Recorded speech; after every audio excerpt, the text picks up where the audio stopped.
Brendan, we can't hear.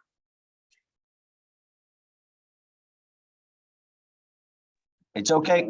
Okay. Apologies about that. It's a series of webinars, and the next one is in December. Is it December 14th, as I recall, Brendan? Which is about Yes, December Greenways. 14th. Yeah. And this one today is about Blueways. And thanks, as Brendan has said already, to the Insight Center for Data Analytics for hosting this today. I'd like to recognize in particular our special guest, Michael Keeney, who's there on to my right back. And Michael, as many as you know, was 40 or 50 years with the city council, and I think retired in 2001. Am I right there, Michael? Don't disagree. We have Michael to thank for so many things that many of us are not even aware of, and I've just become aware of some of them in the last while. I'll mention a couple, Michael, that you know: the washing steps there in the Pump Lane, and also the shoeing flag, which was also rediscovered in Pump Lane, which is a place that they used to shoe wooden wagons in. He uncovered those things and uncovered the washing steps. Sadly, they're not commemorated today. There's no signposts on those things, and there really ought to be. There's so many other things, Michael, that should be mentioned. I met Michael a couple of years ago. We did a Heritage Council application to restore the water wheel on Mill Street, or next to the Mill Street car park, which was a ENCO project, or boss as it was at the time. I think Michael headed up, really to commemorate the brewing and other sawmill, other businesses that occurred there on what is actually Madeira Island, which is where the Mill Street car park is actually an island. And there was a business there called the Madeira Island Brewery, and it was driven by this water wheel. So Michael was instrumental in getting that restored. So many of these things we owe Michael a debt of gratitude, and it should be commemorated. But I'd also like to welcome Connor Ruan. Connor is one of our greatest allies. He's with LawPro, the local area waters program office, working with us organizations to look at river cleanliness, river health, water health generally for Galway and South Roscommon. So you're very welcome. And of course, I'd like to welcome our guest speakers who have joined us from Chicago, Chattanooga, Belfast, and Glasgow through the wonders of technology. So welcome to you all. I'll be introducing you individually as we go along. So we have a series of speakers. We've tried to make it really short, only 10 or 15 minutes each. There's 4 speakers. The first of them I'm going to take is from Chicago. Now, this is actually a pre-recorded interview. There's too big of a time difference to Chicago for them to have joined us. But we're joined by Michelle Woods, who has worked for 28 years for the city of Chicago, and the last 20 of them, she's been with the Chicago River and Millennium Park Restoration Project, which is what we're going to hear about today. She's currently now the head of that project. She's Assistant Commissioner of Asset Management in the Chicago City Council. Chicago is the 3rd largest city in the United States, a population of about 3 million people. It reminds one a little bit of New York because it's all tall buildings, skyscrapers, downtown, typical big city scenario.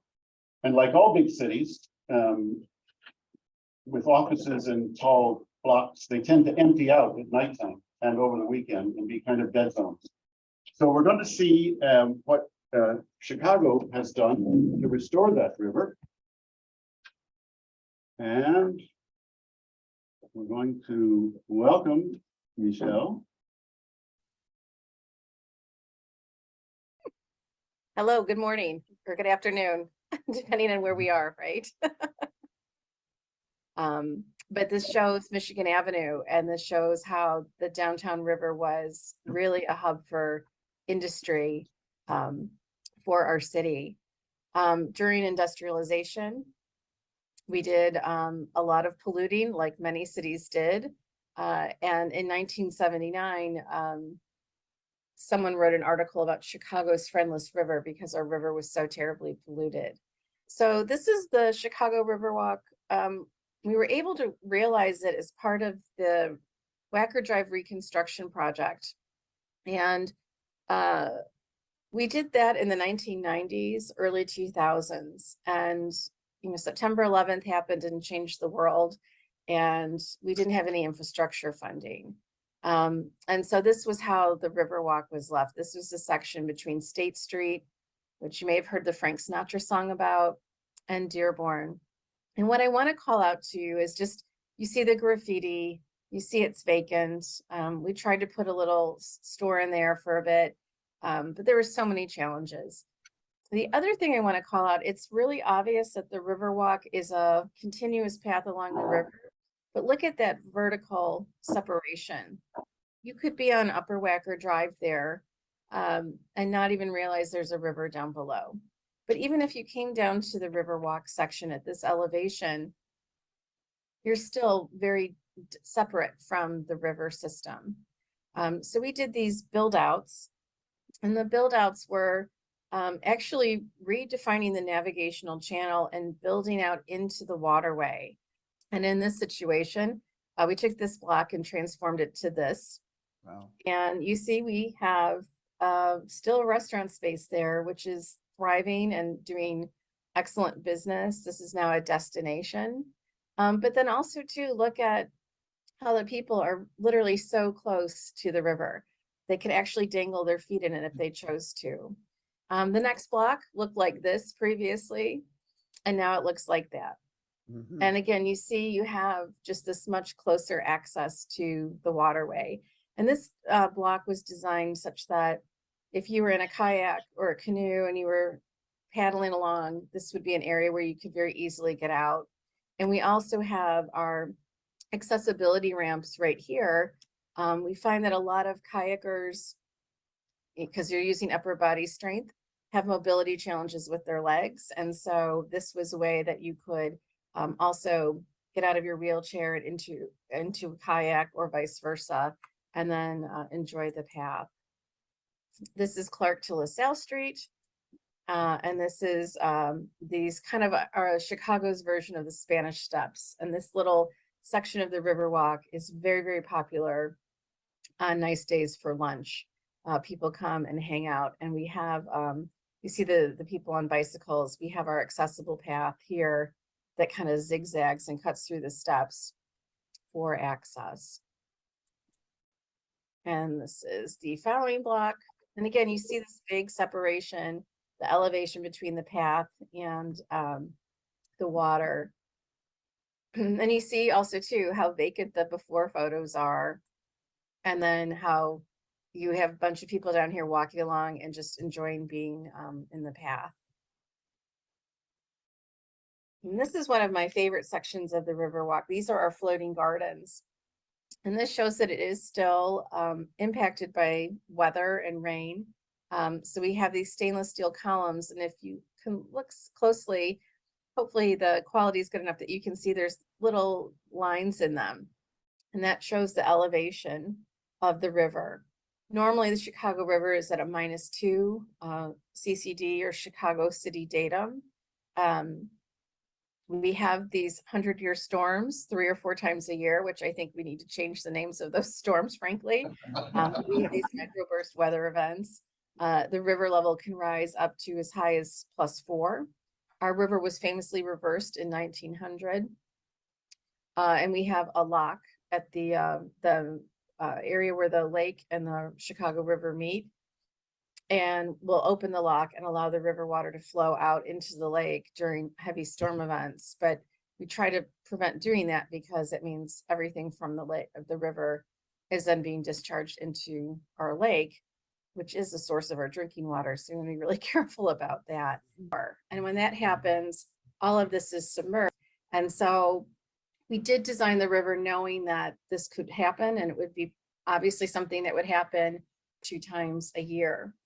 But here's a photo that shows the phases of the development. And what was interesting is that it was going to be a continuous path with landscaping and seating and just nice outdoor park space. And then we put in some concession locations where it made sense.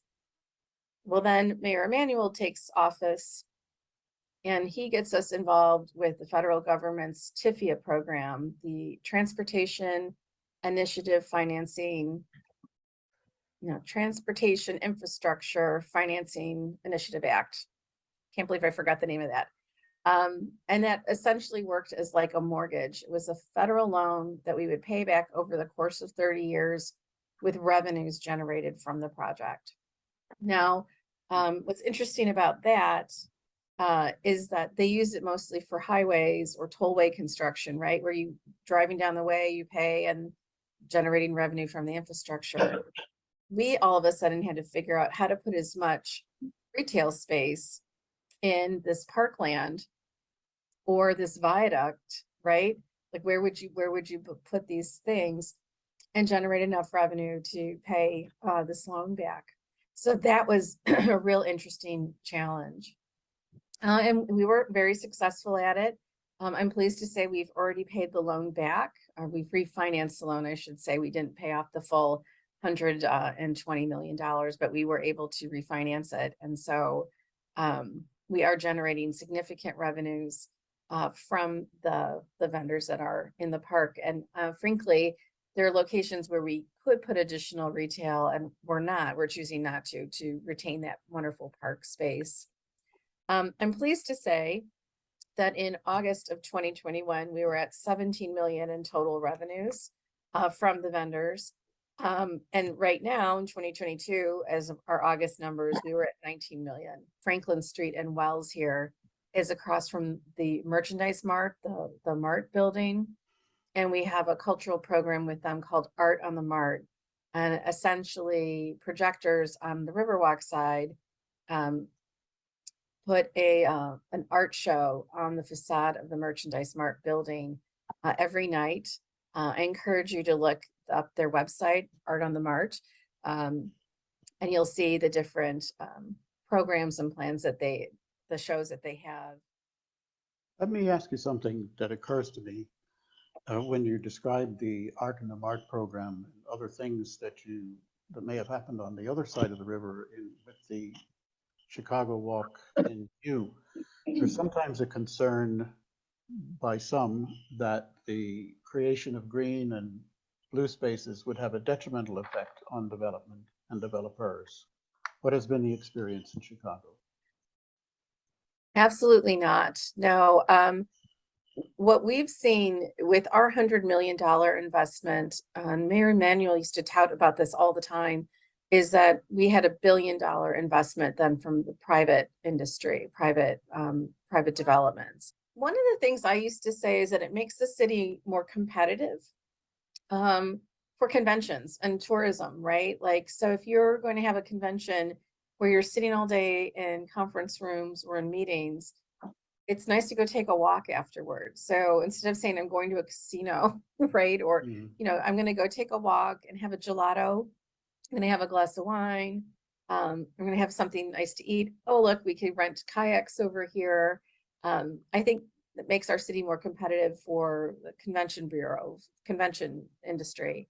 I'd also say too, again, looking and thinking about those vacant spaces, and then you see these restaurants that are there and people are at the restaurants, but then you also have people working at those restaurants. So I think that is definitely something. On a human scale, we're connected to nature and we're connected to the water. So having a waterfront, I think, is a huge plus. And I think too that just having beautiful park space is kind of a soothing thing for just general anxiety of society and business and life. But I think too, you definitely need to have a collaborative effort with, multiple stakeholders being involved and promoting the event and kind of forging together. I think one great thing about the Riverwalk is people feel a sense of ownership of it, that it's their space. We just have to thank you so much for taking the time to do this with us today, and wish you all the very best for the future, and wish Chicago all the best. And we hope to see you in Galway sometime in the not too distant future. Thanks so much, Michelle. I would love it. It's been my pleasure. For sure, an interesting story. Big city. I meant to put the question to you beforehand because we were particularly interested in this, is the renovation of a river or canals good for business? Or does it stop development? I know Brendan tried to convince our city council about the benefits of declaring us a national park city, but I believe that councils were hesitant because they felt it would keep developers away. And it seems the experience is actually quite the opposite. So anyway, we want to move on now to, and by the way, I should say, we'll just save any questions and comments till the very end in the interest of time. So we'll just keep moving along and move now from Chicago to Belfast and hear from Jacqueline O'Hagan, who's with the East Side Partnership in Belfast. We're getting Jacqueline in. Give us a second. Okay. So Jacqueline, if you could unmute. In any case, myself and a couple of colleagues visited Belfast back in 2017-18, and we visited something called the Connswater project. Now we know the lag in through Belfast, but the Connswater was simply a stream that ran kind of through the heart of Belfast and through the east side of Belfast, which has become known as kind of a troubled area. And they've created this magnificent East Side Partnership that's created and celebrates the native sons of this particular area, in particular C.S. Snow and Van Morrison, for example, all from this particular area. And they've created this wonderful idea of the East Side Partnership. And part of that is renovating this dilapidated stream that had turned into an industrial kind of a city sewer. And we're going to hear from Jacqueline now. Jacqueline is the manager of the East Side Greenways. And she's been with the East Side Partnership for a few years. And prior to that, she was in charge of working with the neighborhood, the outreach into the neighborhood. Again, a difficult area. So the question we want to pay attention to in this one is, can the restoration of a stream save a troubled neighborhood? So we'll just probably have to wait a second. Yeah, just waiting for her to come on board now. So Jacqueline, Can you see me okay? yeah, so if you put your picture up, I'll give you a share. Oh, you're up there now, great. If I share the screen, Grant, I have a little bit of an brilliant. Okay, it's saying you're sharing your screen, so I can't share mine. Okay. There we go. I apologize if at any point I break out. I'm getting a couple of messages saying I have an unstable connection, but hopefully we'll get through this. And I want to firstly thank you guys for inviting me along to speak today at this conference, and I'm excited to hear from other speakers as well about some of their backgrounds and some of their experience. Can everyone see that okay? Just wanted to double check if we can get a thumbs up. Yes, fine. Up or something. Yeah. So my name is, yeah, all good. So I'm not going to try and present it because technology might fail for me, so I'll just keep it on this format. So as mentioned, my name is Jacqueline O'Hagan. I am the manager for East Side Greenways, and we are part of a bigger organisation called East Side Partnership. East Side Partnership is a regeneration organisation based in East Belfast for the last 25 years. And we aim to regenerate East Belfast through social and infrastructure means. And we do this through various projects such as arts, culture, tourism, leisure, as well as education. And then specifically ourselves through the Greenway project, it's around green and blue infrastructure and regenerating the area through the environment. A little bit of background on East Belfast. It is an area of two halves. You have a part of East Belfast that is among some of the most affluential areas in Northern Ireland. And then a part of East Belfast that is among some of the most deprived areas in East Belfast. And these communities run alongside each other and are very close together. A bit of background, and I think it sums it up really nicely in the quote on the screen here. In East Belfast, across the river, beyond the Great Cranes, the Harland and Wolff shipyard lies suburbia, and very little else of interest apart from Stormont. It is inadvisable to visit. That is from a very popular tour guide book, Rough Guide to Ireland, and it was only from 2014. So very recently, East Belfast was seen as a no-go area. A lot of things contributed to that, partly the collapse of a big industry, probably quite recently in recent history, caused the area to become one of low education attainment, low job employment. But as well as that, the Troubles obviously impacted the area as well. It's seen as a bit of a challenging place to go into.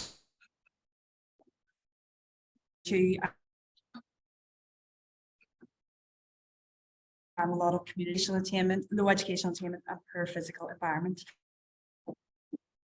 So that's just a bit of a background on East Belfast.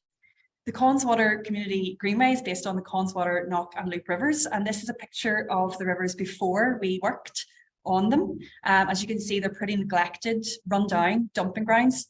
I think a visual kind of visualization of what East Belfast would be like, a place not to go to, a place that was kind of underloved. People didn't really take care of it or take pride in the area. And the idea behind regenerating and reviving the Connswater River was, if we could do that, we could regenerate and revive East Belfast as a neighbourhood. As you can see, there were no walkways along the river. There were actually very few bridges and crossings. And in a place like Belfast in Northern Ireland, where we need very little excuse to put up a barrier, having a physical barrier like a river running right through the heart of the neighbourhood was a real issue, and it really disconnected people from each other. Now, the Greenway, I'll not go into the whole development, there's a whole story behind that, but it was developed between 2007 and 2017 when it was completed. What we have now is a really revived area. Physically, the river has been revived. We have higher quality in terms of water, lower pollution levels. We have a 16 kilometres in total of footpath and cycleway, as well as 9 kilometres in total of a river pathways restored. We have 26 new and improved bridges or connections and crossings. We also have up to 5 kilometres of river restored. That includes a massive flood alleviation scheme and 1,700 homes that are safe from flooding. We've created a wildlife corridor in a very urban area, which has increased biodiversity and wildlife in the area as well. 23 schools are connected along the Greenway, and we use it for there are education hubs all along the route. So that is physically what we have in the space. As well as that, we have the first and still only 24/7 open and lit park in Belfast. And the Greenway is a linear park. That's what we see it as. It includes 2 historical Belfast City Council parks. And for anyone who is not aware, in Belfast, as soon as it starts to get dark, the public parks close, the gates close, and they are not accessible.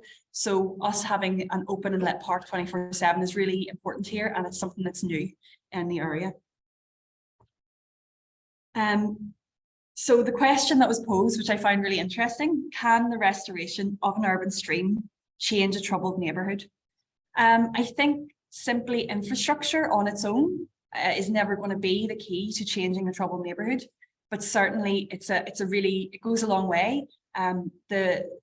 The interesting thing about the development of the Connswater Community Greenway and what we've won awards for is actually not simply the infrastructure, it is the stakeholder engagement and involvement in this project, right from the design through to delivery and completion. So Eastside Partnership really took upon ourselves to ensure that there was ownership and community engagement all the way through.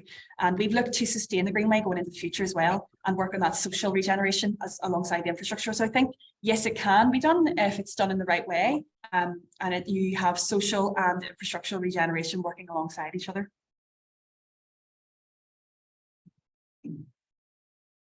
The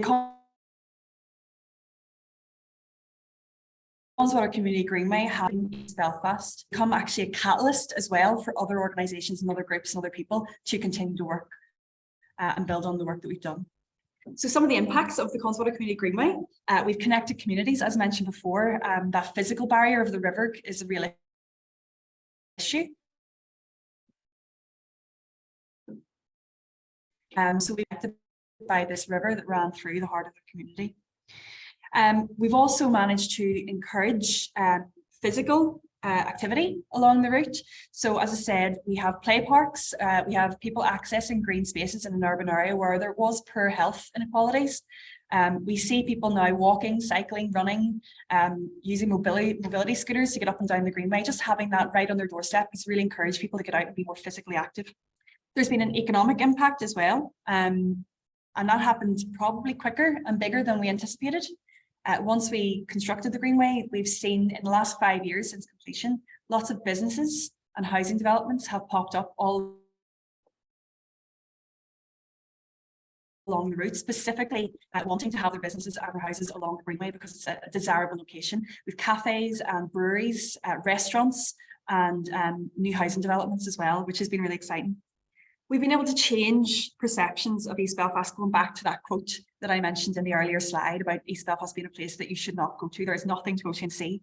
Now we see in East Belfast it is thriving. It is a destination. And that's great for visitors, but it's also great for people in the area having a bit more pride in where they come from.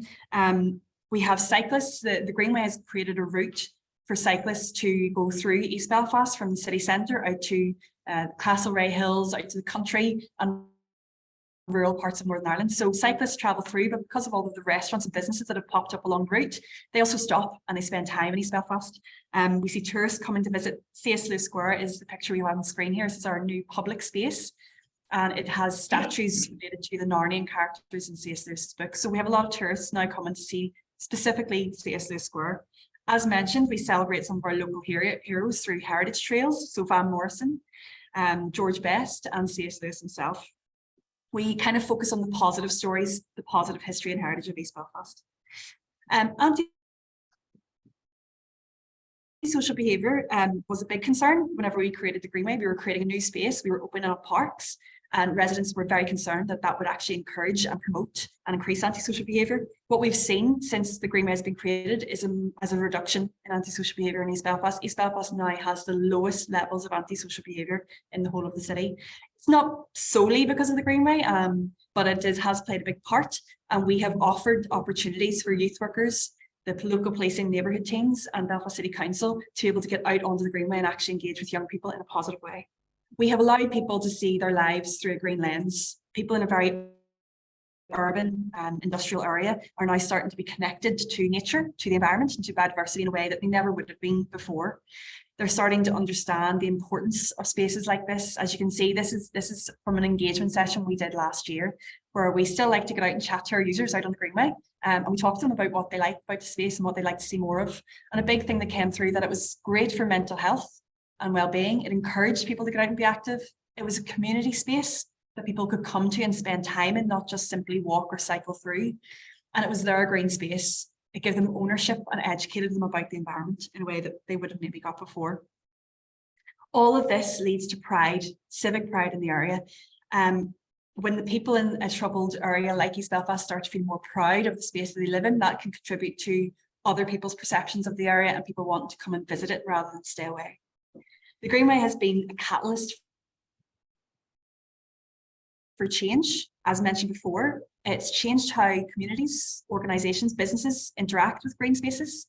We are very much seeing now a lot of people are approaching us with innovative, interesting ways of interacting with the space, putting on community events, celebrations, bringing their activity that usually would have happened indoors, bringing it out into parks and open spaces. We've encouraged more community tourism. We have developed our own heritage trails, but we're now seeing several organisations in East Belfast developing their own heritage trails based on the stories of the people who lived and worked here in East Belfast, using the route of a Greenway as an inspiration to do that. We have a lot of organisations now who are reaching out to us about how they can incorporate physical activity in the outdoors in a way they wouldn't have done before.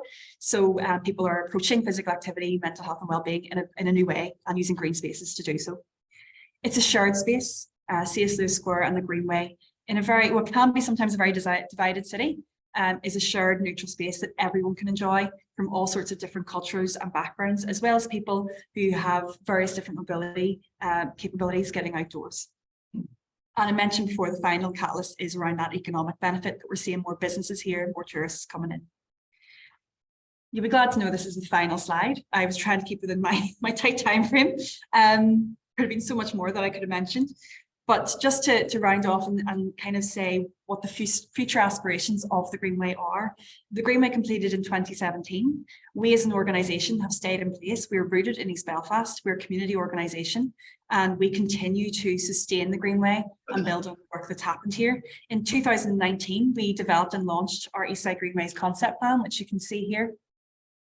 This concept plan identifies continued links in East Belfast for Greenway development, as well as links that can bring us out to other parts of Belfast and other parts of Northern Ireland. We're using this as a method for lobbying for future Greenway development, both to connect to East, but also to share the learning of the Greenway with other organisations developing Greenways here in Northern Ireland and share the best practice model that we have. What's next for us is a few things. We have now got the Connswater Community Greenway, and we're keen to see how we can continue to build on that asset. It is an asset for East Belfast. How can we make it continue to work for the people who live here? We're doing that through a few things.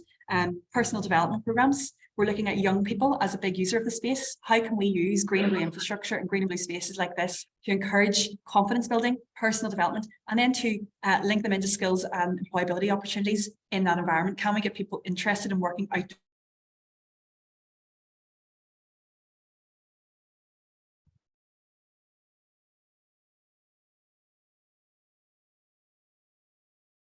Just give her another few seconds.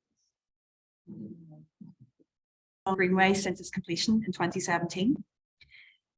The Connswater Community Greenway is also seen as a nature-based solution in light of climate change and issues around that are coming up now. And we feel like it's also a great way to connect local communities who maybe normally don't see themselves as a part of the climate change conversation. How can we connect them into that conversation? And how can we use the Greenway as a starting point to make East Belfast more climate resilient in the future? Finally, and probably most importantly for us, is the community ownership of this space.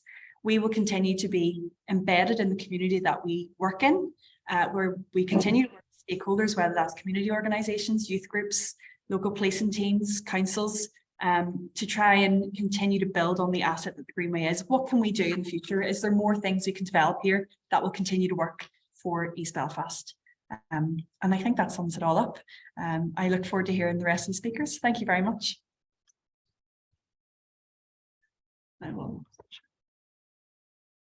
Thank you, Jacqueline. It's such an uplifting and heartwarming story from Belfast. It's an amazing thing to go visit, and I encourage each of you to do that whenever you can.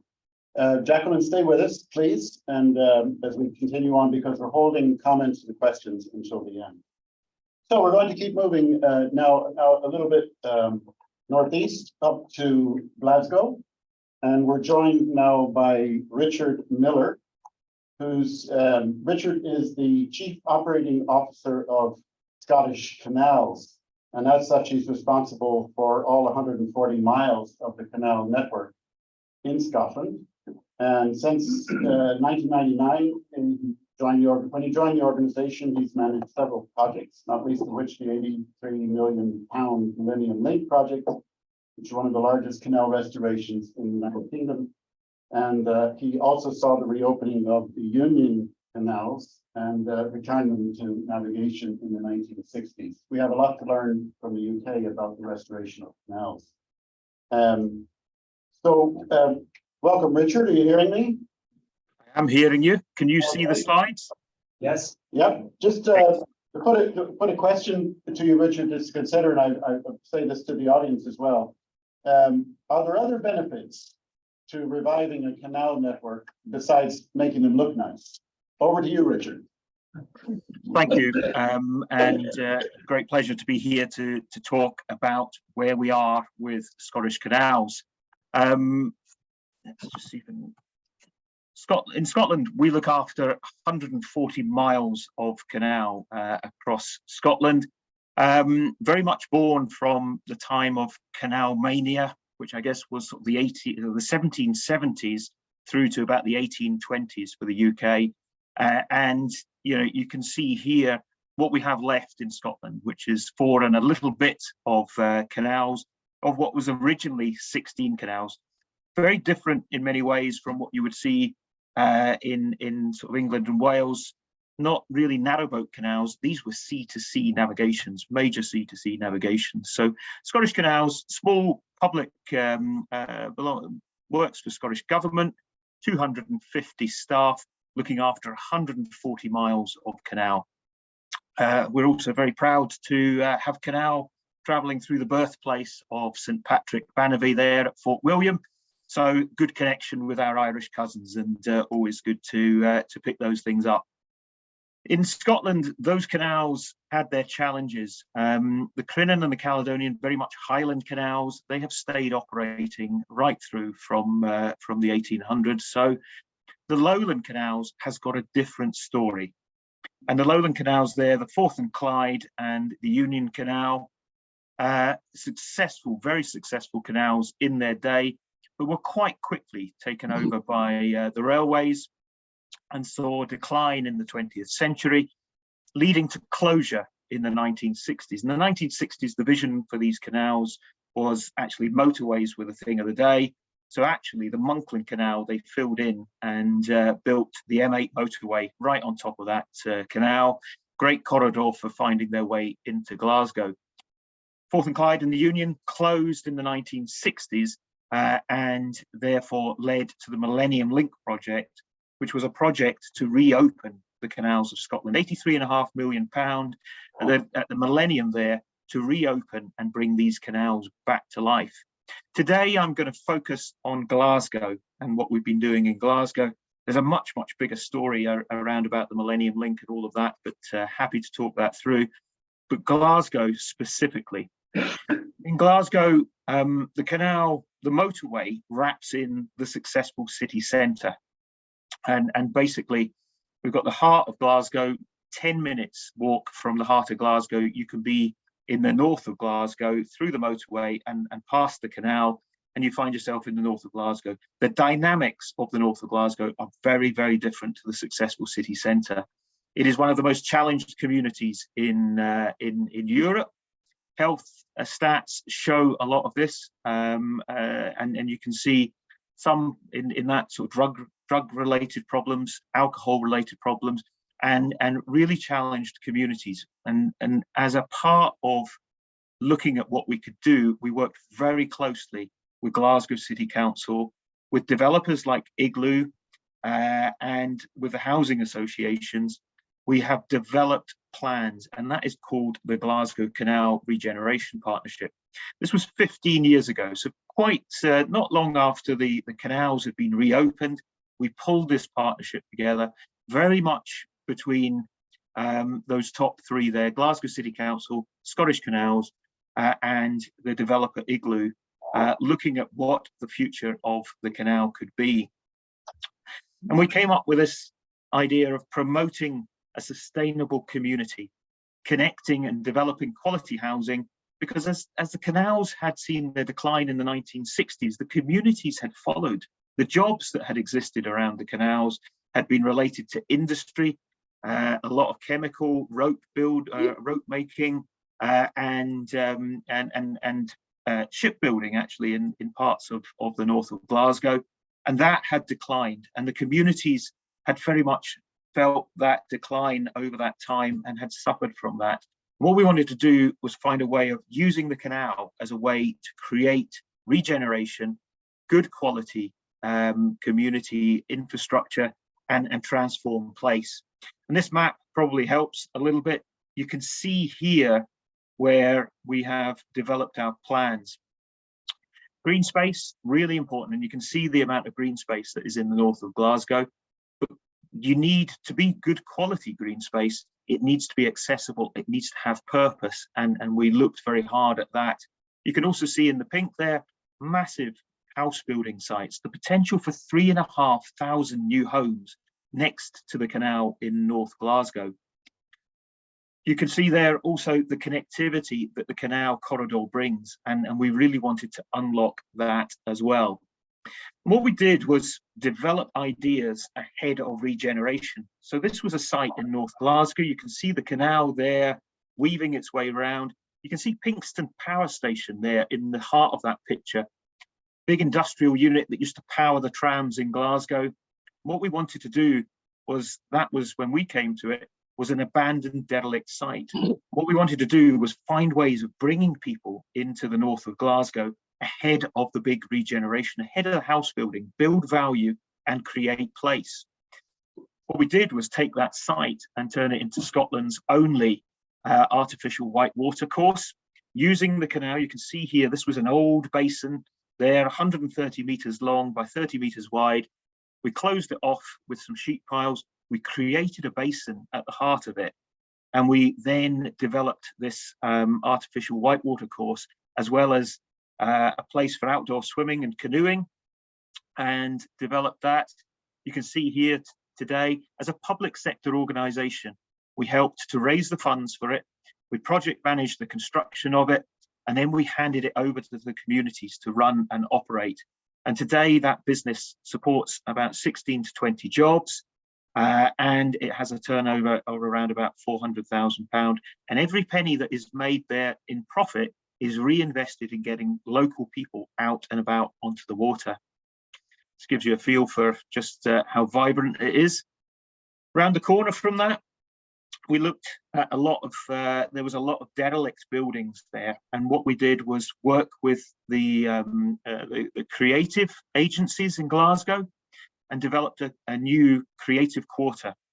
So Scottish Opera are now beside the canal. We have the Royal Conservatoire, we have the National Theatre, and we have a number of art agencies who have moved into that space, creating this real buzz, creating £128 million of regeneration in this area. This was an old whiskey bond here. This was also at some point had been a mushroom factory, and you can see a fairly unloved and uncared for building.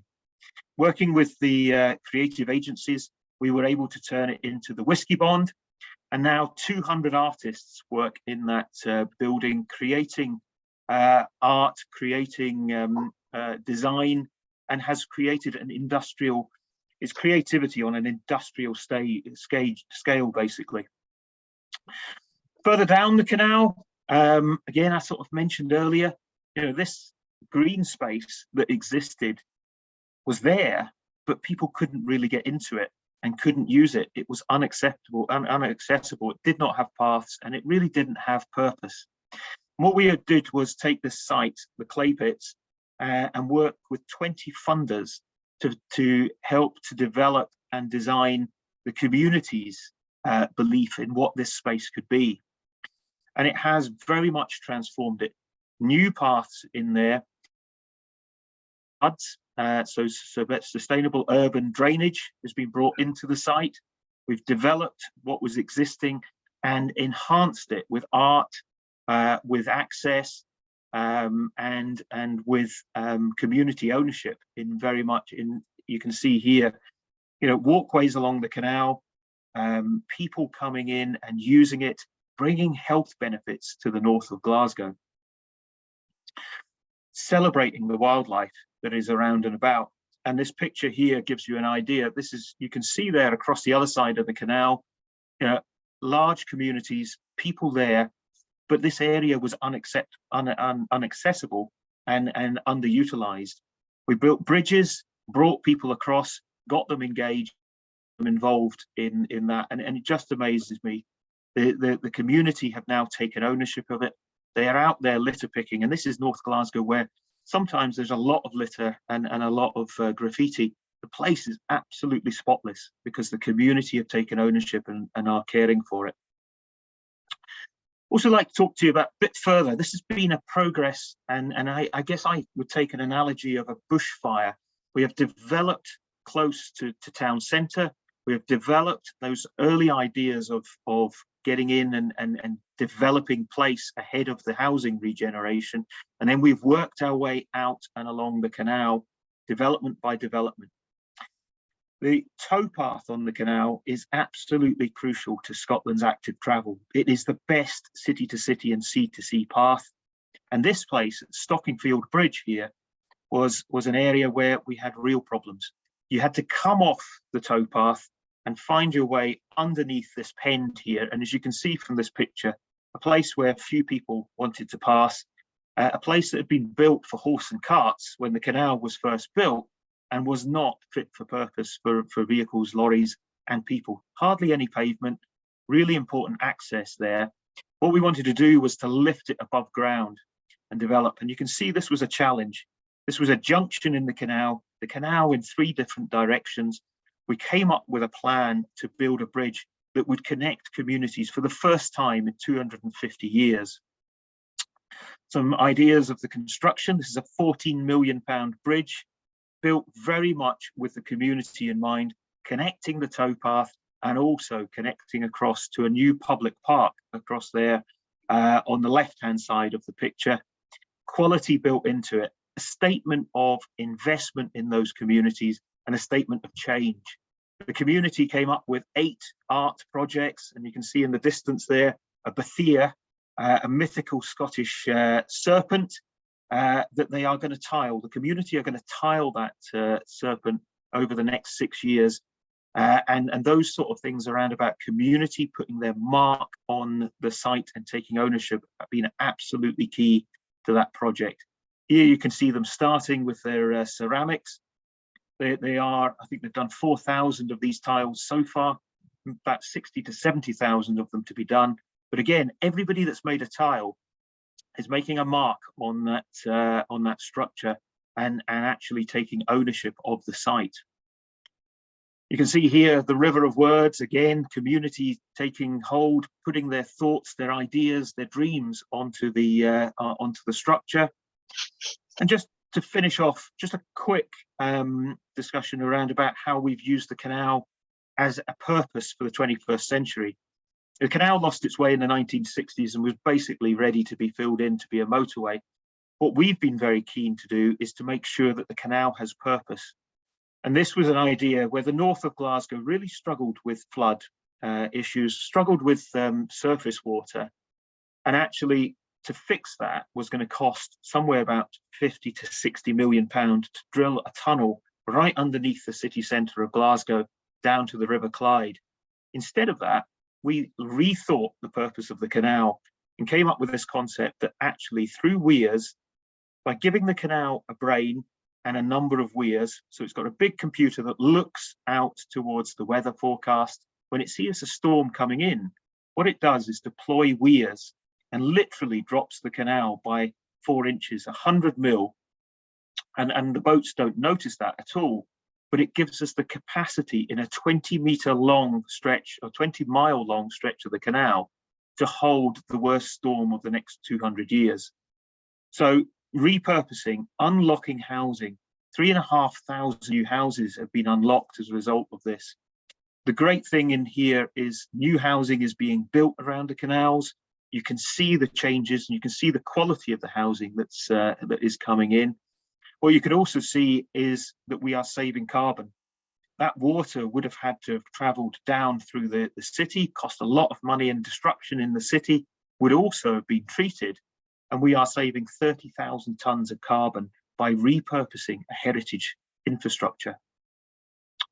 Events have been important to the canal, people coming out to celebrate, people taking ownership of their local canal.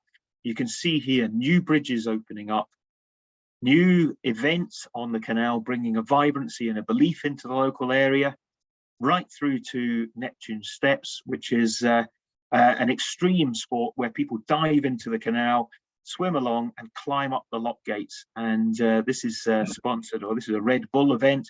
And you can see it plays out globally. So from 25 years ago, when these canals were long forgotten and uncared for, we have now transformed them. And we are just at the start of what you can see in the next 25, next 50 years, more transformation, more health benefits, more activity, more housing, and the canal at the very heart of that transformation. Thank you.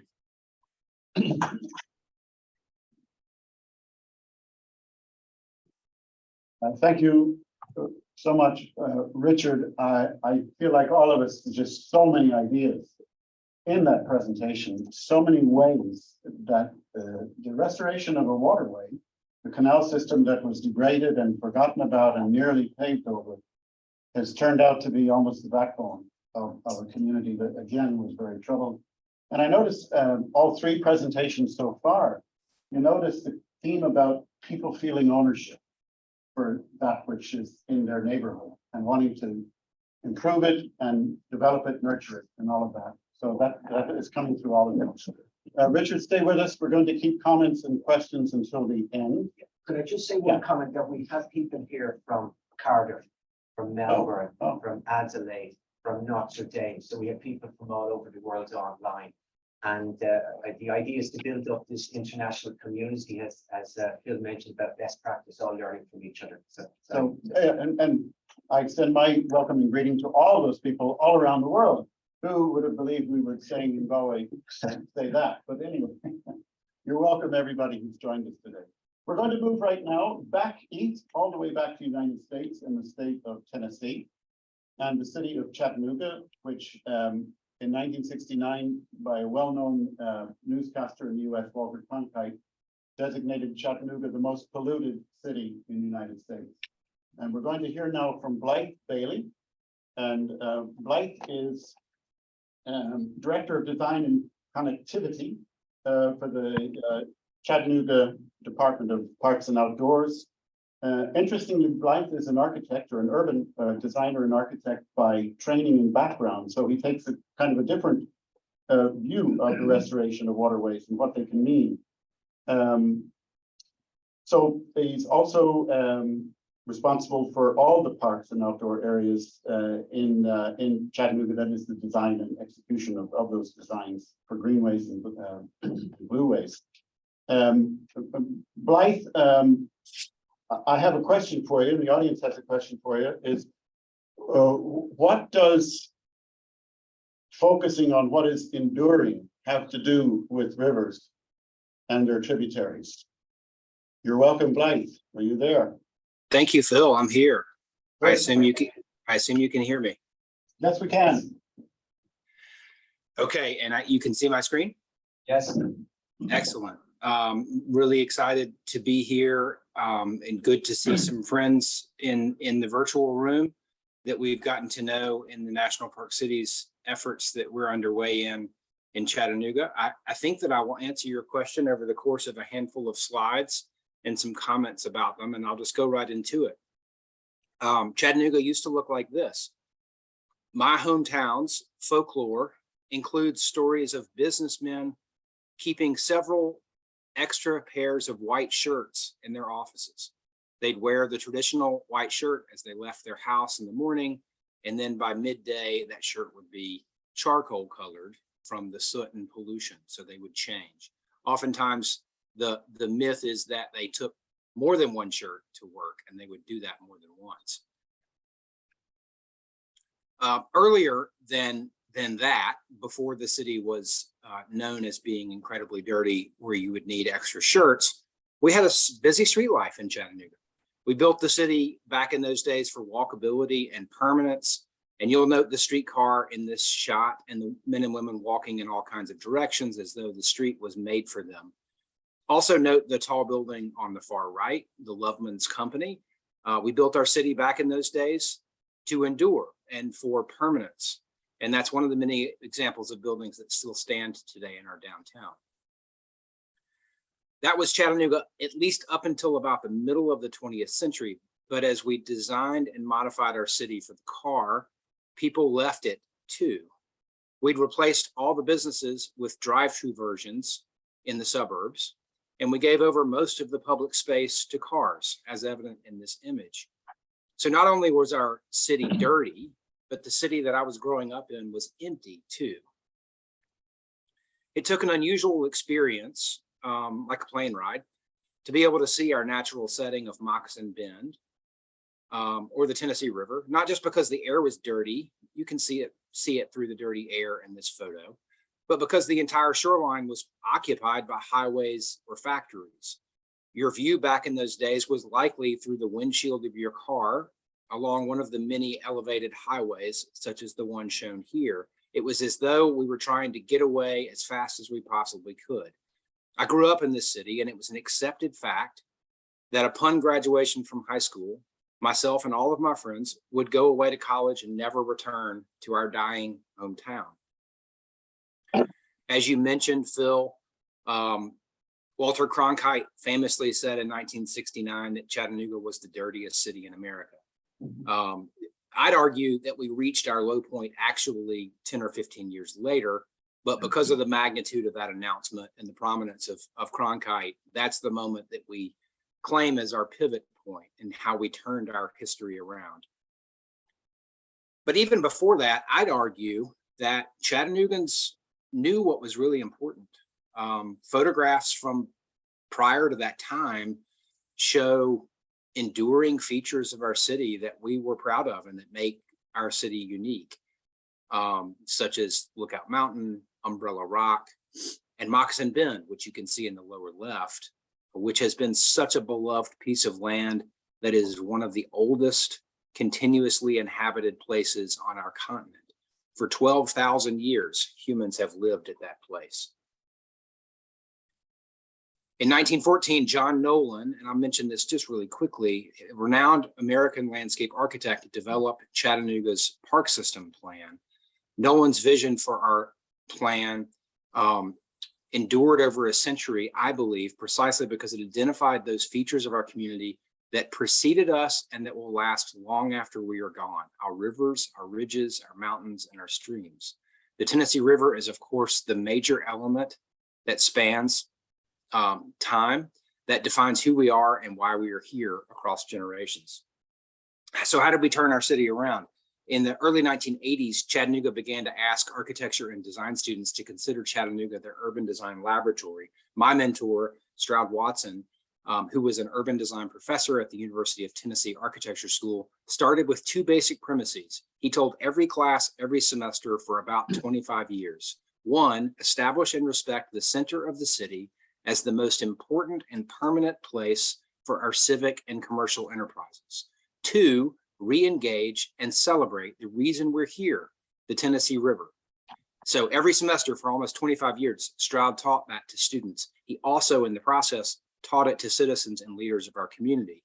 And meanwhile, starting in around the 80s, we started an organization called the Moccasin Bend Task Force, and its partner organization called Chattanooga Venture, where the community began to have conversations about how we could turn our city around. Among the accomplishments of the task force, they hired and developed another enduring plan, like the Nolan Plan, the Tennessee River Park Master Plan. And I want to stress one thing: Chattanoogans think of the River Park as the River Walk. The River Walk is, of course, a component of it that you can see in these pictures. But the River Park Master Plan did so much more. The master plan, adopted in 1985, recognized that the river is our unique, priceless, and timeless resource that makes us who we are. Some excerpts from the plan indicate that it's more than just a walkway. The River Park is designed to make the Tennessee the central focus of Chattanooga's future development. The River Park presents to the world Chattanooga's most positive but often forgotten attributes: her history, her geography, and her economy. So it's so much more than just a walkway.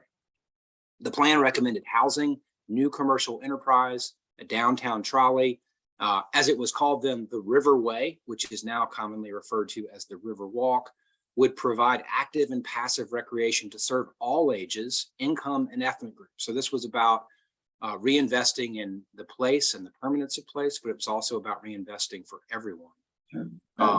And the Tennessee River Park Master Plan would protect and improve the natural environment along the banks of the Tennessee River. We celebrated a recent segment opening only last fall, connecting its southern end to our world famous Incline Railway, which is a funicular train car that goes up and down the side of Lookout Mountain. And on the other end, our federal government recently constructed a pathway that gets from the end of the Riverwalk at the dam across to the other side, where there's a public swimming area on the Tennessee River. Sandwiched between those recent investments, so 2021 and 2022, we're still building this plan that was adopted in 1985. I want to say that the plan endures considerably. So 1985 to 2022, on average, the city has invested in its river or its riverfront or something related to the Tennessee River Park Plan about every 2 years, from 1985 to 2022. So the plan has endured over that time. And I counted last night, that's 6 different mayors, 6 different elected leadership. That's how strong the plan has been. I want to highlight one aspect of it, the Walnut Street Bridge. I grew up here, as I mentioned, and my mother, when we would travel to the North Shore, chose this route before the bridge was closed. When they said they were going to close it, my sister, who was a little bit older than me, told me that my mother loved that route so much She wasn't going to choose any other, that she was going to break through the barricades and drive across the bridge anyway. I was terrified. The bridge actually sat like this for the entirety of my high school, for a little over a decade. The bridge sat empty and abandoned until it was saved from the wrecking ball and renovated for use as a pedestrians only bridge. And I'll say that it compares to any traffic corridor in the city in terms of its use. The numbers of people walking and biking across this bridge is comparable to some of our busiest streets. And the investment that's happened on both the North Shore and the South Shore is incredible. And it just so happens that our Parks Department office is now at the base, just off the left of this photograph is where my office is. So when I take a phone call, I typically walk up on the bridge and make that phone call. Or if I go to City Hall, I go across this bridge and use it for transportation. It's not just about investment, but that's one way to measure the impact. In modern day dollars, I would say that the investment in public infrastructure from 1989 to today is in the hundreds of millions of dollars. I mentioned already that it's enduring and that it spanned 6 different mayors, and there's been about a project invested about every 2 years for almost 35. My friend Jim Bowen, who started this work back in the 80s, and he and I got to work together for a period of time, had some great quotes and a summary about all of the work. This exercise in partnering to fund such wonderful public amenities has been extraordinary. Few communities will ever witness such financial and personal contributions from the private sector and city, county, state, and federal agencies. Additionally, Jim writes, we also have learned to partner well. Given the current demand upon both local governments and the private sector, real progress requires the best minds of both to join forces to achieve success. Jim likes to call it conspiring to do good. Other cities have equally visionary plans, but seem to have difficulty getting their private and public leaders on the same page. And every time I've been involved in a call with another city about national park cities, there's this dynamic about city government versus citizen led. And I think one of the things that we're lucky to have had is both. But I do think the grassroots support from citizens and business leaders has been key for us. Those partnerships have been key for us, because that's what's enabled us to endure over the course of several different mayor terms. Chattanooga didn't just stop with the Tennessee River Park Master Plan. There are 5 primary tributaries into the Tennessee River in Chattanooga. The biggest one is the South Chickamauga Creek. About 10 years after the River Park Plan in 1996, with our partners, the Trust for Public Land, we developed and also began to implement improvements to the South Chick. As with the Riverwalk, recently we've completed the planned corridor, which includes parks and better access points to the river. 20, 30 years ago, you would have never thought of putting a boat in the South Chick Creek, and now it happens all the time. Together with the Riverwalk, we have a protected greenway and off-street system that goes from the southern end of our city at the base of Lookout Mountain, along the Riverwalk and the Tennessee River to the South Chick Creek Greenway, and back down again almost to the Georgia border, again, a length of about 21 miles. The River Park Master Plan, I would say, is the new Nolan Plan. It's the plan that I hope will still be teaching us how to grow and improve our city for decades. As I mentioned, we also focused on the South Chick Creek, and we've planned, but not begun implementing in earnest, similar treatments to the Chattanooga Creek. There are also plans for the North Chick Creek, which is just across the Tennessee River from the South Chick. And in addition to all of these tributaries, our current Parks and Outdoors Plan, which you can see an image up on the right, actually calls for 150 miles of trail corridor along all of our major water bodies. And I'm going to end by going back to that view from several decades ago. This is Broad Street in the 1980s, which currently terminates at our Tennessee Aquarium. As I said earlier, our city had not only embarrassedly been named the dirtiest city in America by one of the country's most nationally trusted men, Walter Cronkite, but also we had an empty city with nothing to do and nowhere to go. Further, the river is just 50 yards off of view from this photo, behind a limited access highway that effectively blocked any real access to it. If you were here, you had no idea you were near the river. And so the image almost from the same location is stunning as it relates to the change. I think this is due to a lot of things, obviously, but I think a commitment to things that are real, permanent, and enduring is the first one. A commitment to those things that make our community unique. In our case, the Tennessee River, it's the reason that there's a city here. And doing it based on a plan that is both aspirational, but also practical, that helped us chip away at the work over the span of many, many years and more to come. That's it. Well, once again, such a fantastic story. I visited Chattanooga sometime in the 1950s, I'll have you know, and went up Lookout Mountain. So I don't remember the pollution, but I remember the mountain. So thank you very much, Blythe, and please do stay with us.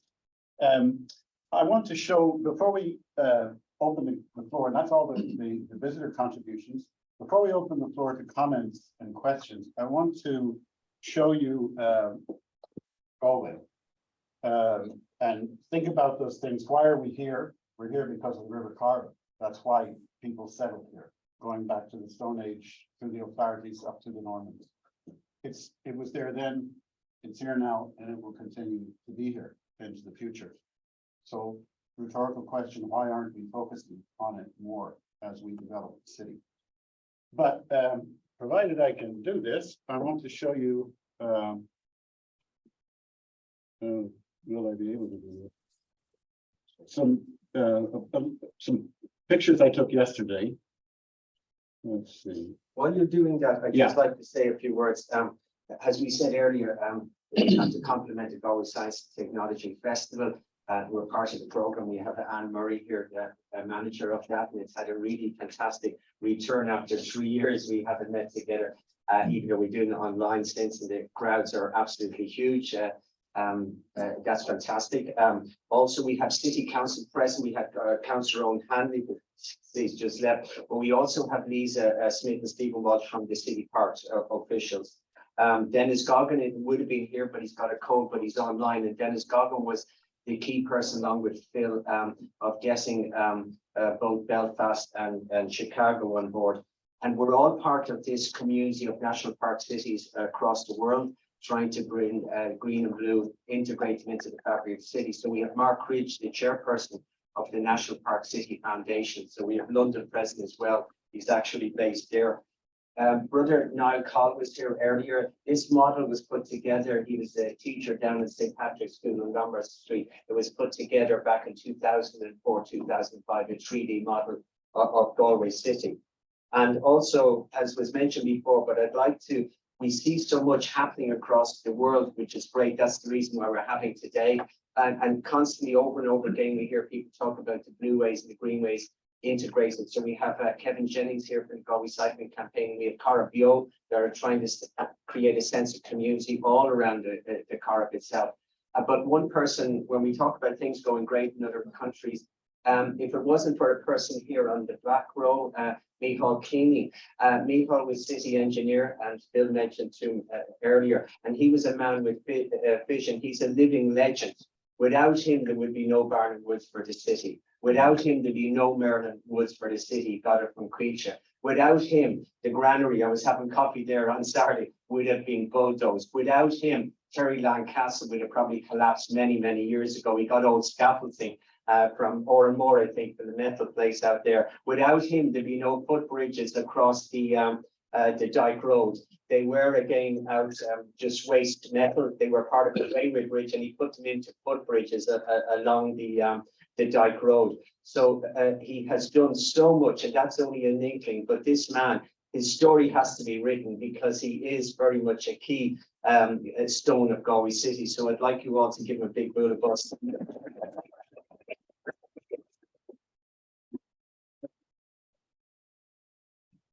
Okay, we've seen what other cities have done, and I want to give you just a reminder of what our city looks like. Looking at waterways, these photographs I'm going to show you, just 4 or 5 or 6 photographs I took yesterday. So this isn't, I didn't pick the time. I can't quite get my PowerPoint slide function working, so I'll just go through it this way.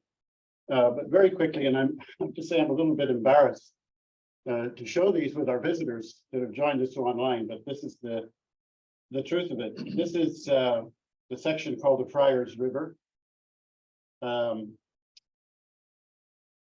This is the Terryland River over by Dunn's Stores.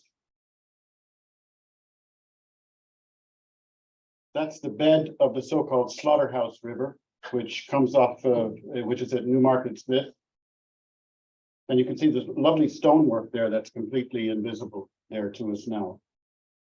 So-called Slaughterhouse River, I'm told, because the city's abattoir used to be located next to it. This is the Parcavera River over just off Mill Street, going down towards the canal. And this is the Jail River at the Beggars Bridge. And this has been clogged with reeds for a couple of years now. And what happens when reeds grow like that is silt collects, and then more reeds grow and more silt collects and more reeds grow. And if you go further on down the mill pond, down towards the old McLaughlin building on Nuns Island, there are two turbine inlets there that are closed. Therefore, the water doesn't flow.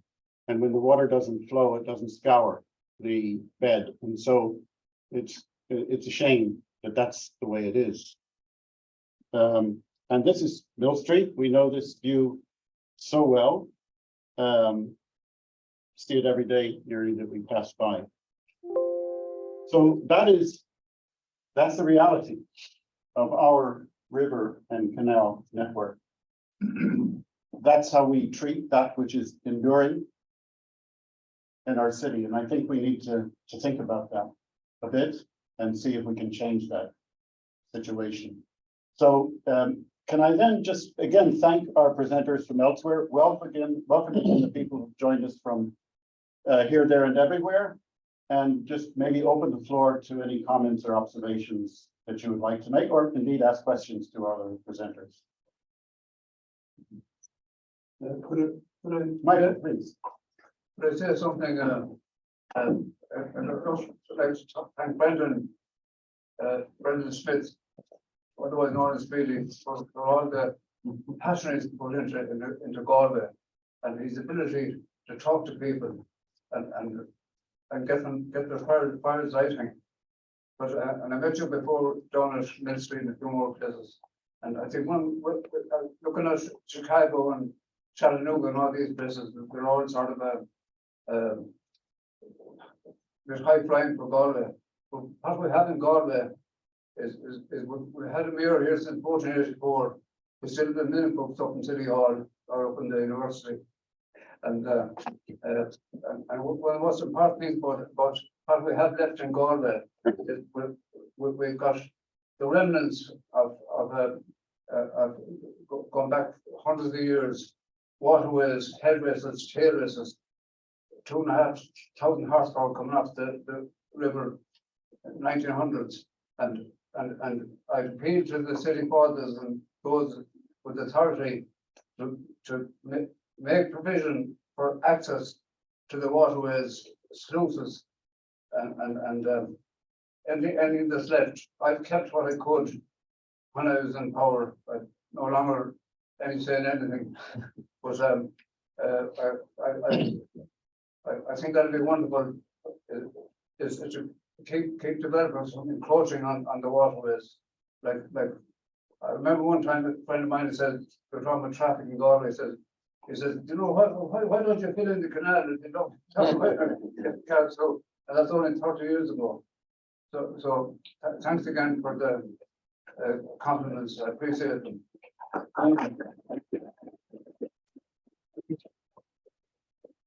Well, Jerry, nice.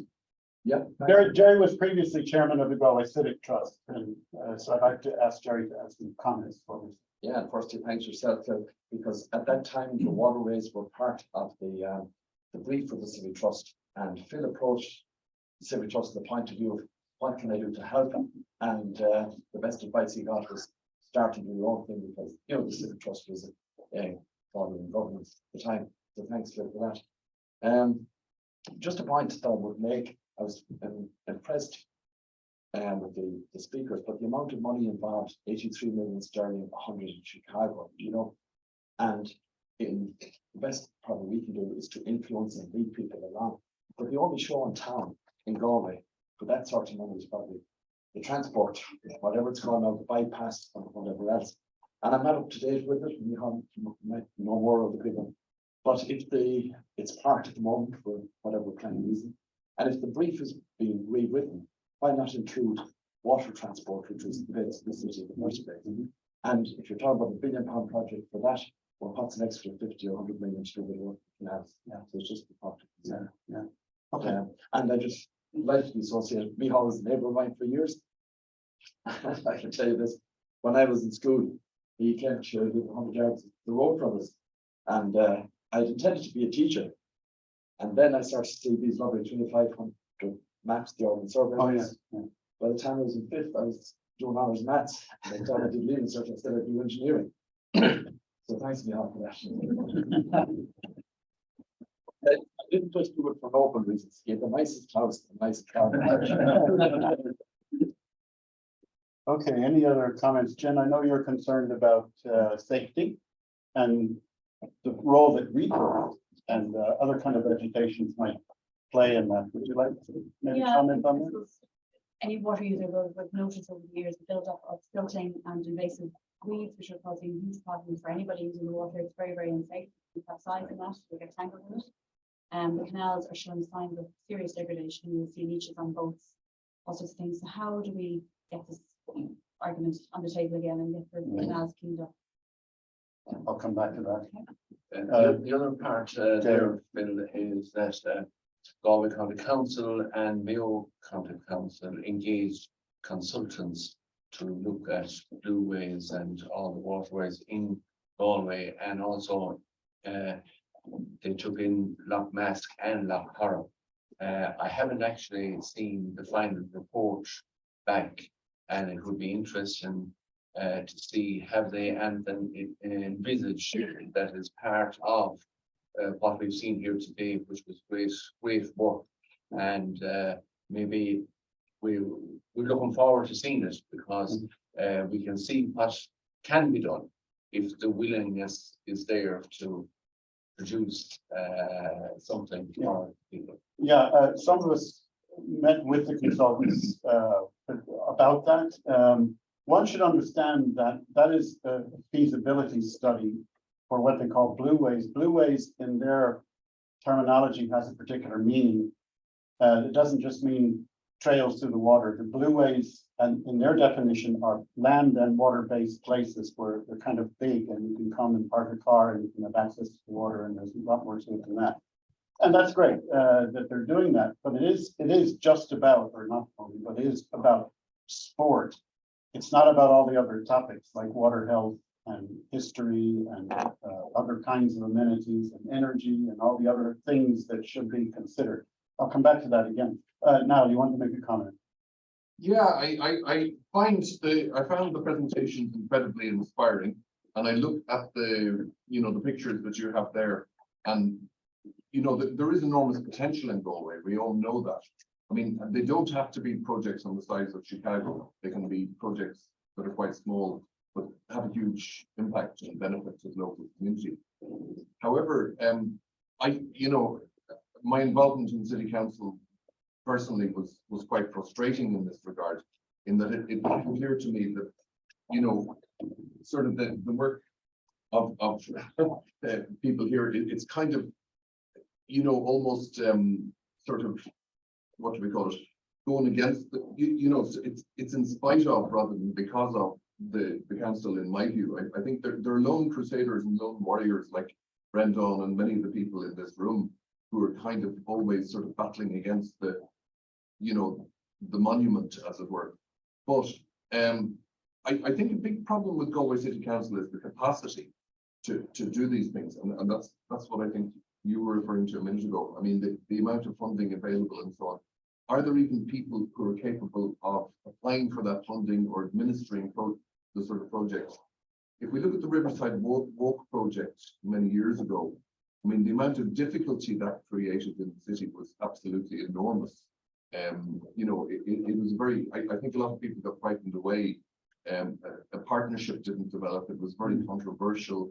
You know, the Terryland Forest Park again, you know, there was an absolutely fantastic partnership developed in the initial stages, but it kind of stalled really, and it's now sort of almost, Brendan is like the great warrior and the crusader, almost trying to draw blood out of a stone, even to keep it alive, let alone it's not kind of flourishing. So what I'm trying to point out is that there's a bit of a gap, a deficit there, and you probably see it yourself, Phil, in the work you're trying to do. And so I'm just wondering, perhaps there's a possibility at either a regional level or a national level to engage in a way that could, you know, City Council just doesn't seem to have the capacity to do this sort of work. It just doesn't. Whereas you look at places like Chicago, they've got a huge, you know, political and social organization and big funding. But perhaps, you know, there's a case for looking at it more. The NWRA, for example, or the Western Development Commission might be sort of better partners in this regard, because the City Council, you know, just seems to be kind of, there's a siege mentality. It's developers versus environmentalists, and kind of nothing ever gets done. And as we've already heard, the whole, you know, bypass thing, you know, more or less sucks the energy out of almost every other project. And I point out that the bus stops took about 15 years or something just to get some bus shelters put in, you know, and it was people bashing their head off the walls. Speed limits, for example, you know, it took, they haven't improved. I mean, the councillors would be unanimous in terms of trying to make recommendations, but there always seems to be blockages there. So there's real blockages in making progress in this regard. And I think we need to focus on the blockages, not have, you know, this sort of meeting is absolutely fantastic, but I'd say most of the people in this room totally agree with each other. And, you know, somehow we need to find a way of dealing with the blockages, or, you know, we're just going to keep having meetings like this in 10 years' time and still showing pictures like that. Thanks, Neil. I can think of one way, in a couple of ways, and I'll ask maybe Jerry just collect your thoughts for a second. That Jerry had a meeting in the last little while with Inland Waterways Ireland, and there's a possible opening there. Inland Waterways Ireland is a cross-border body which manages the long navigation courses to big canals, but they don't work with Galway, and probably historical reasons and so on. But Jerry had a meeting recently with them. So just very briefly, Jerry, a comment about the potential, put it that way. Yeah, no, thanks for that, Phil. Inland Waterways, I think, flagged up for us a serious opportunity by inviting us to present a conference next spring and to have some serious players in the local authorities and to get a very significant person, let's just say, who's on here or something like that, you know, get a lot of, a bit of publicity around it, but have significant speakers. And that would give the man in charge the opportunity to bring it up to ministerial level, you know, to create a significant local groundswell of interest, and that it could be put on the same statutory footing as the channel. That would be the end. That's the purpose of the conference. Yeah, great. I know.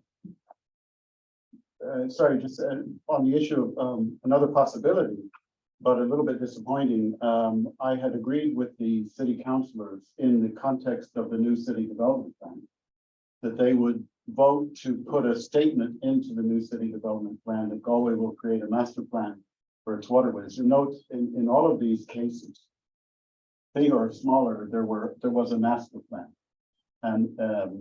And I remember a comment that Blythe made to me in our conversation beforehand: a good plan lasts forever, or lasts for a long time. So when it came to a vote on putting a simple statement into the new city development plan, it was proposed and seconded, but the city manager didn't agree with it. So all of the councillors backed down and withdrew the second, and there's no provision in the new city development plan for a master plan. I wrote to the city manager 2 or 3 times afterwards, asking him to elaborate on what his reasons were, so we could see if there's anything we can do about it, but unfortunately received no answer. So as Neil said it's a challenge, working with the locals. So could I just say one more? Yes, But actually, time is kind of against us. But Niall's and his points are absolutely valid. But two things, this is recorded. So it's going to be on the Galway National Park City. So lots and lots of people hopefully will see it as part of a series. And secondly, is we have people from all over the world. So we're learning from each other. So just to point out that it's just not a meeting within a meeting, but all your points are valid, but it's going to be out on the Galway National Park City website soon. Yeah, just clarify that. Okay, any other comments, questions, or observations? Otherwise, we can draw proceedings to a close. Yes, I have a please. question. So with the richer blueways, the places become more attractive and prices rise to live there. And I was wondering if maybe some of the speakers have dealt with gentrification in some way. Okay, For good point. not only rich inhabitants to be able to connect in these places. Okay. Can I put that maybe to Richard, if you're still with us? Did you hear the question, Richard? I think I did. In regard to how do you deal with gentrification? Was that, Yes, that the center of the question? Yeah. I mean, I think we have we've been very cognizant of the challenge of actually embracing the existing communities and working with them, and I guess we've been through what we call a charrette process, which is to bring the communities together so that we are, I guess, working with Glasgow City Council and others to help to shape and develop the whole vision with the community at the very heart of it, rather than just, I guess, letting land go to house builders.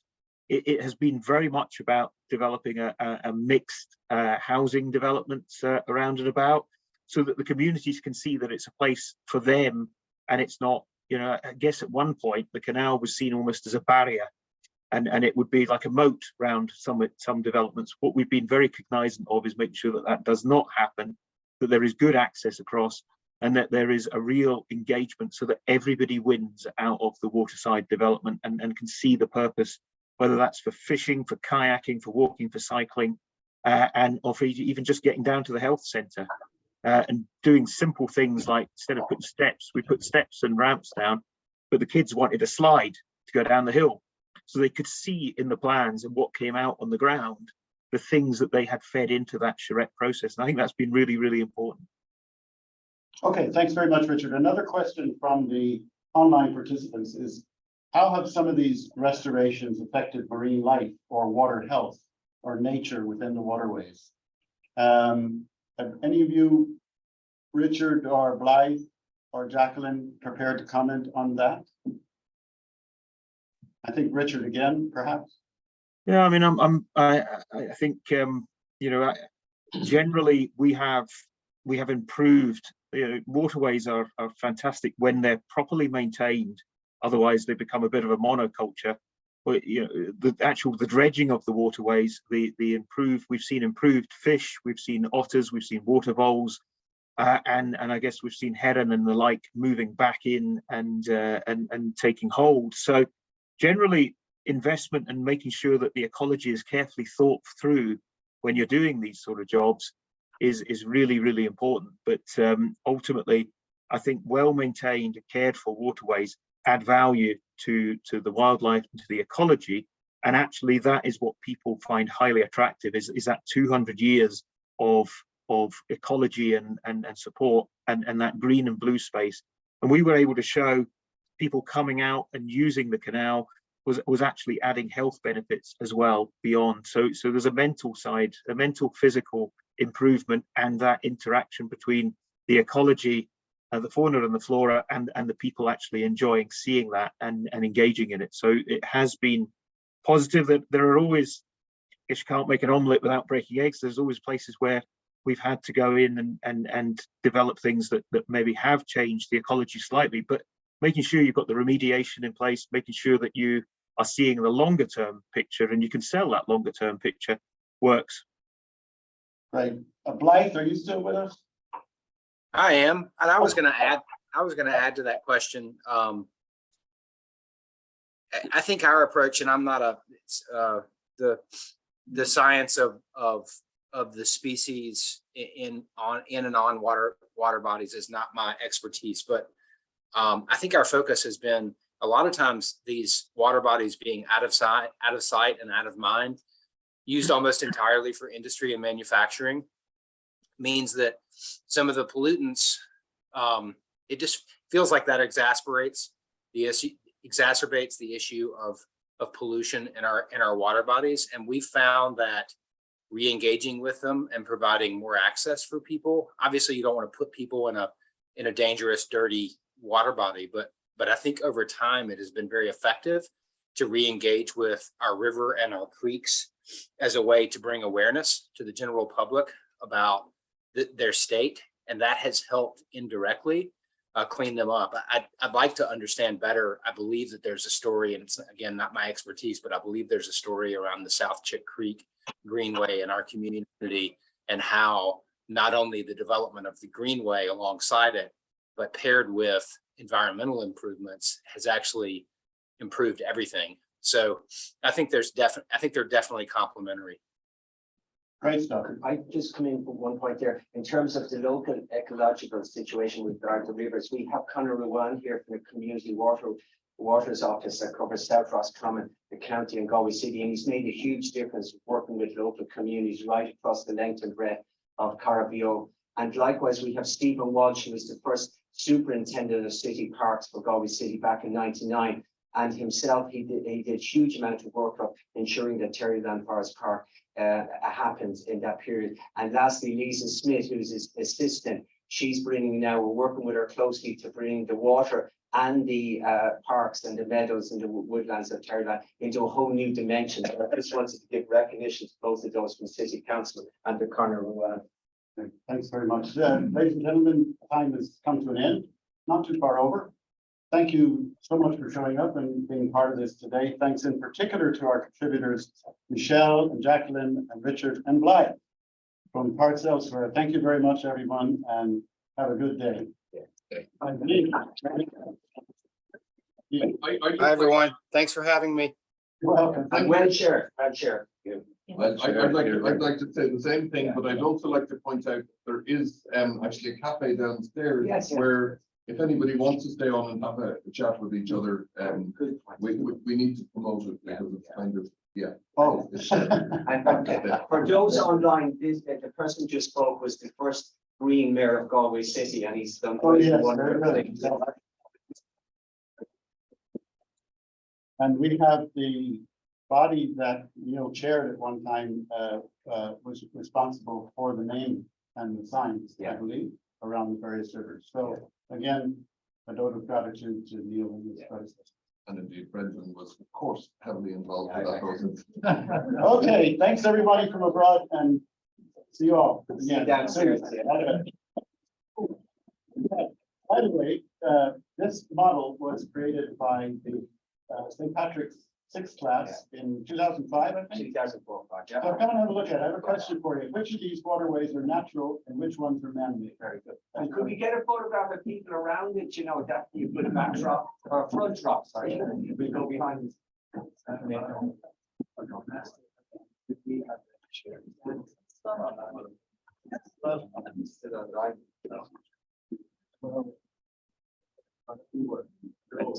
Thanks, everyone. Turning you off now.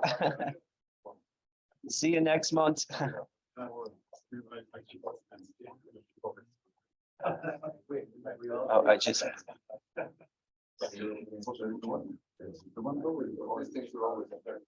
Okay, so yeah, great stuff. Guys, come around and we get a picture, and ladies, ask for gentlemen.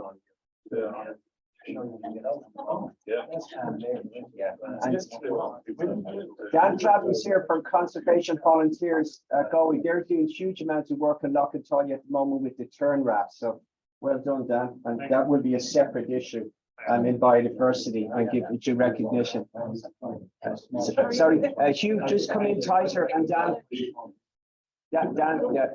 Yeah. Don't. Dan nearly broke a table there. So he's going to go with the far side beside Phil. Excellent. This is very good. Okay. Just Hugh, a little bit more of your head there. Great. So 3, 2, 7, or is it? Yeah, whatever. 3, 2, 8. Yeah, gotcha. Excellent. Thank you, folks.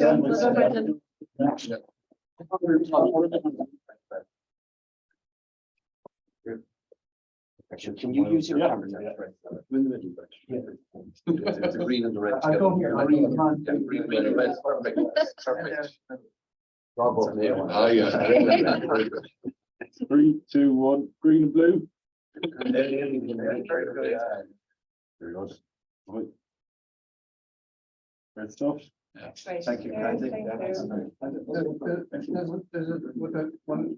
My mind is one of the greatest publications that I've ever seen in my life. For the town of Galway, and the smallest city in Europe, and the amount of stuff that's left in this town is just unbelievable, and money could destroy the place, and too much money could make it impossible to live in. Thank you. At 86 years of age, he's lost none of his enthusiasm.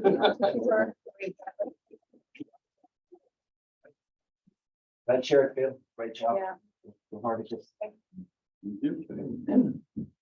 Okay, so we're all going down for tea.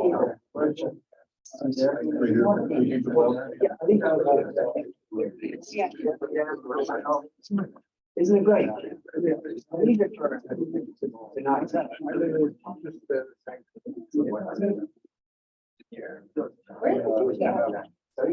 In the monastery, they've got Bishop Brother's place up in. So it's in a story. Since 2000.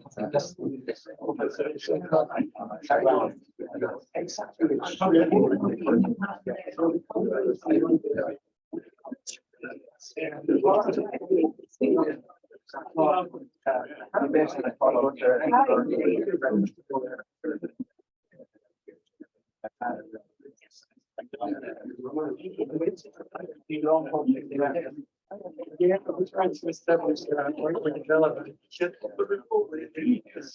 you know, again, you're like this man. No, you're very yeah.